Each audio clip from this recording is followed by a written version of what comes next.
Hey everyone, Rawdawg Rory here. We're chilling at our friend Leslie's house in Ashland, Oregon, and today I'm going to be making a butt ton of kale chips.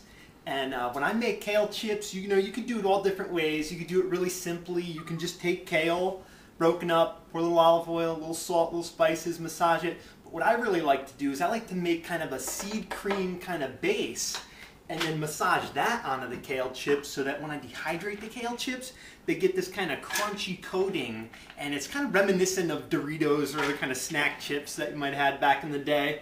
And I really love that because you can have this alkalizing version of junk food, but it's loaded with minerals, tastes freaking awesome, has that crunch that you're used to with snack foods. So to make this seed cream, I'm going to be putting in just some soaked sunflower seeds, a little bit of water to get them going. And I'm popping this in a Vitamix, but you know, you could do this in a standard blender. A little bit of salt. You know, just do the salt to taste. Just giving you a formula here, and you can tweak it whatever way you want. You know, if you like your food really salty, you can do it. You want it less salt, no salt, you can do that too. It's all up to you. And now, to give it that kind of tang and that kind of like cheesy taste, you want to make this base kind of taste like sour cream. So to give it that flair and also add some kind of antioxidants that are going to help preserve the color of this seed cream, we're going to be squeezing in some lemon juice. And you know, if you're using a standard blender, definitely strain it so you don't get the seeds in there and they're all giving you little bits and chunks in your finished product. But with Vitamix, it'll just knock out those seeds. So I'm just throwing it all in there. So we got lemon juice, water, salt, soaked sunflower seeds, and now we blend.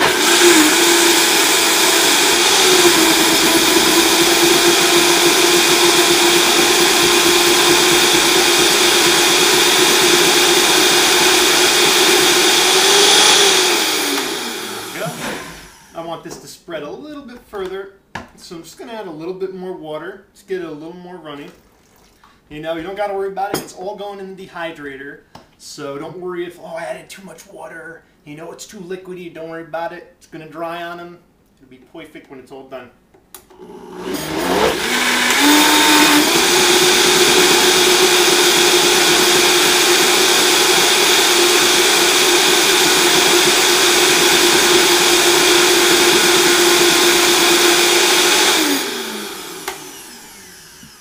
There we go. Now that we got this smooth, creamy base going on, we're going to turn it into 3 different variations just to show you like what you can do with this stuff. You know, you don't have to have the same flavor of kale chips over and over again. You could pimp them out whatever way you want. So we're just kind of dividing this into 3 batches here. Just plopping them in individual bowls. And if you're just doing one flavor, you can just do this all in the blender. But we want to get creative and spread it out, so that's what we're doing here. And we got our different variations. We want to turn this one into a nacho cheese style base. So we're just going to be putting in a little bit of nutritional yeast and some cayenne pepper. You could also go ahead and pop cumin in there if you want. As little or as much cayenne pepper as you want, as spicy as you like it or you can handle it. And then we're just going to hand stir that in there.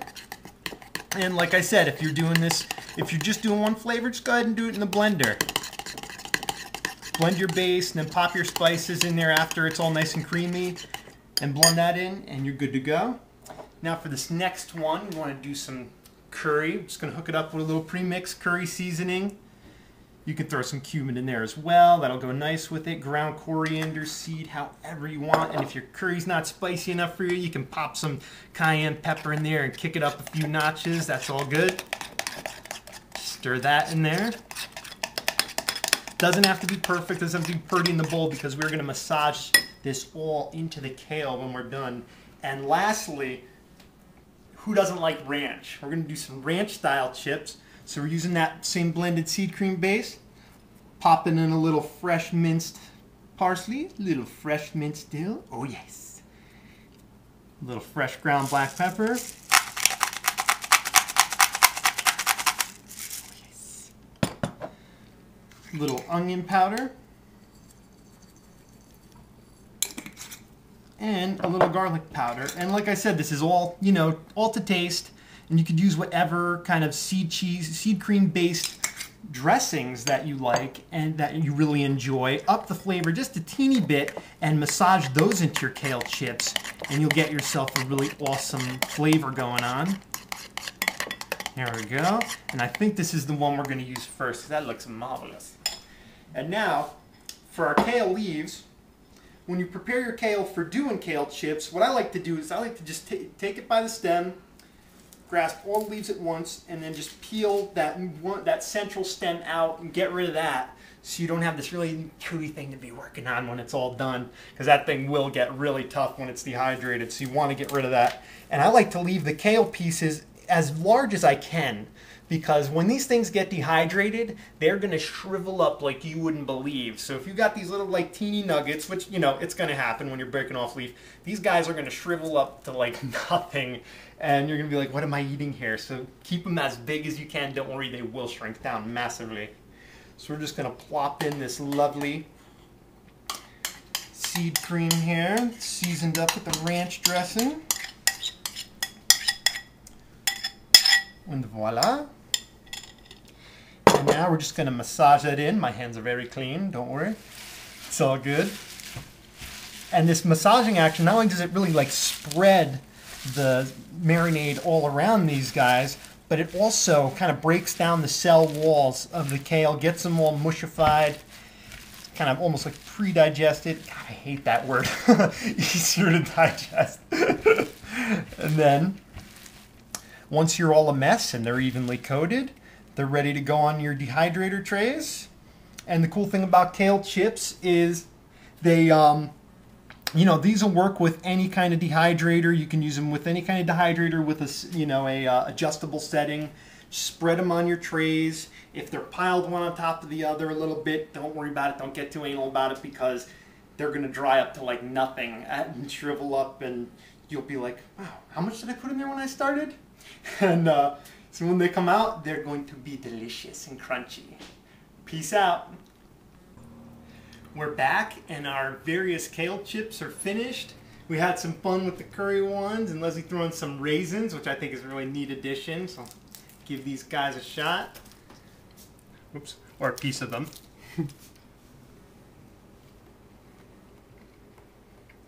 That is awesome. I love the contrast between the curry, the salty kind of curry flavor and the spice, and the sweetness of the raisin. It's really neat. I've never thought to like throw dried fruit on the kale chips, but it is pretty kick butt.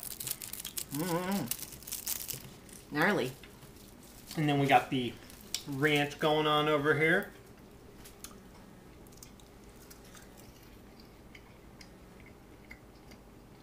Awesome. And our nacho cheese flavored chips. Oh good, here comes a big one. And see that's kind of how you want them. Like when you make your kale chips, go ahead and leave them in big pieces, because they're going to shrink down quite a bit. And you might see some of the little bits, like this could have been a leaf. This little guy could have been like a leaf that big when we threw it in there. So you don't want them to be too teeny. Leave them a good size when you put them in there, and you get a nice chip that you could actually concoct some kind of dip to dunk these bad boys in. And we got these curry chips here. If you make like a really smooth kind of mango chutney, dunk those bad boys in, could be interesting. So have fun and play around with your kale chips and make as many different funky flavors as you can think of, and have fun with it. Peace.